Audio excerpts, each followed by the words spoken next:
Shawnee, aka Total Makeup Junkie 101. So today I'm going to be doing the much anticipated review on the Violet Voss Laura Lee eyeshadow collaboration. I mean, let's be honest, this palette has been blowing up all over the place. You guys know that I picked this up at Fame Expo. If you guys watched my Fame Expo haul video, I will link it in the description box if you haven't seen it yet. But I picked this palette up. I believe it retails for $45.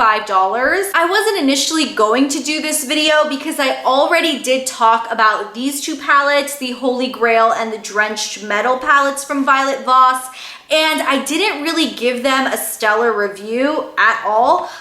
So I was really hesitant to, first off, even purchase this palette, but even more so to talk about it on my channel again. You guys know that my channel is always 100% honest, no BS. If I don't like a product, I will tell you guys, but at the same time, I don't want to constantly come on here and just bash and bash and bash the same products over and over. At that point, I feel like this is just a negative space, and that's not what I want my channel to be, but I'm still 100% honest and I want to do videos that you guys want to see. So anyways, let's go ahead and jump into it. This is the box that the palette comes in, and this is the actual palette. It looks pretty much identical on the outside to the Holy Grail and the Drenched Metal palettes, except it does have Laura Lee's name just kind of splashed across it everywhere. So I kind of wish they had done a white palette, but anyways, I'm not going to talk about the packaging or anything too much in this video because it's literally the exact same thing as the Drenched Metal and Holy Grail palettes.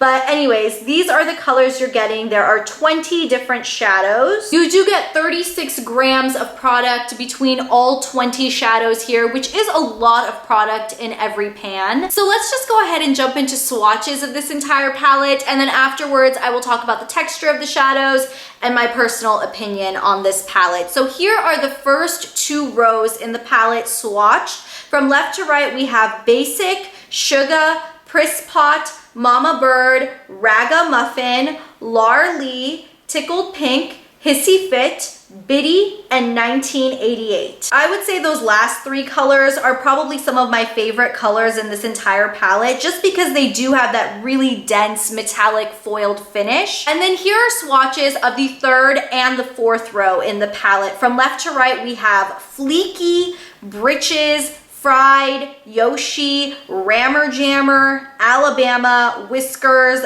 Bubs, Smashly, and Lou. My all-time favorite color in the palette is Smashly, which is that emerald green foiled shadow. That is an absolutely stunning color. So now that the swatches are out of the way, let's go ahead and just discuss the quality of this palette. Once again, if you haven't seen this original review, please go check that one out first.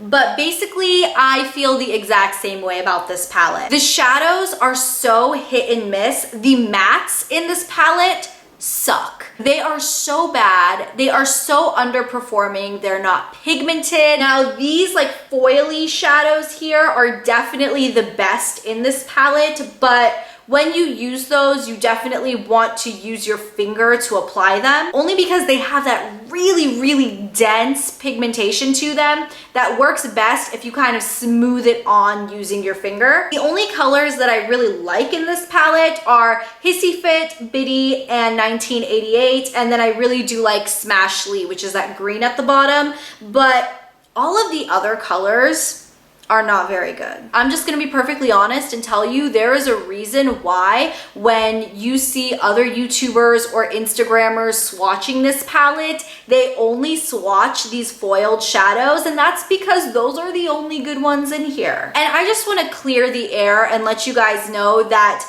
when we're talking about collaborations, particularly YouTuber collaborations, they're kind of a touchy-feely subject. Sometimes when you're not in front of the camera and you're not putting yourself out there to kind of critique a product like this, you don't realize it, but people take reviews like this very, very interestingly. If I were to come on here and just rave and rave and rave about this palette, people will think that I'm trying to kiss Laura Lee's ass.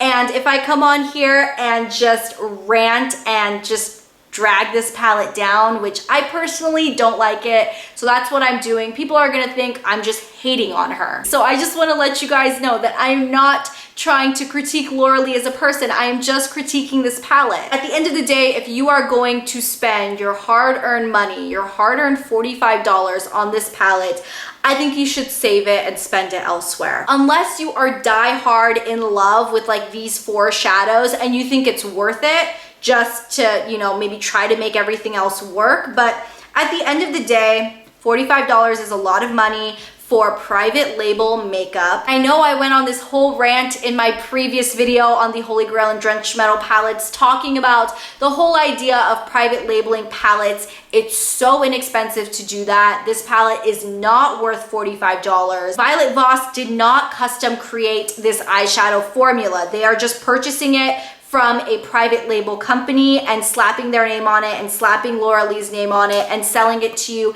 at a ridiculously high price. So now let me just go ahead and do a couple of comparisons. So this one here is the Laura Lee palette, and here we have the Drenched Metal palette, so you guys can take a look at those two next to each other. And then for the palette that you guys were probably the most curious about, here is the Laura Lee next to the Holy Grail palette. And I will say, these two are kind of similar. There are definitely a lot of shades that look similar. Overall, the palettes are not the same. They are not dupes or anything like that, but you know, you can get similar looks. This Laura Lee palette has a lot more of those metallic foiled colors than the Holy Grail palette does, and I feel like those are the colors that are my favorite in the palette, so it's nice that this palette has more of them. I do think Smashly is gorgeous. I don't think I have anything like that in my collection already, so I don't know. I don't like this palette. I wouldn't recommend it for $45. Obviously, I'm not going to hold you back either way. If you want to purchase it just to support Laura Lee, by all means, go for it. I am happy that I tried it, but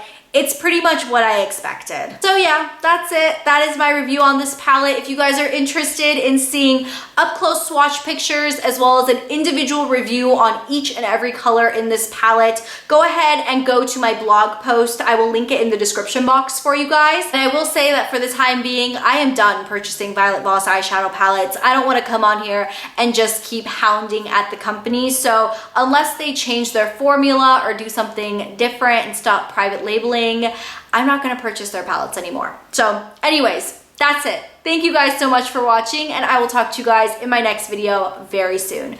I will see you then. Bye! You guys can probably tell the big trend with eyeshadow palettes are these kinds of reddish. The difference between Champagne Pop and Prosecco Pop is pretty subtle. I think on a lighter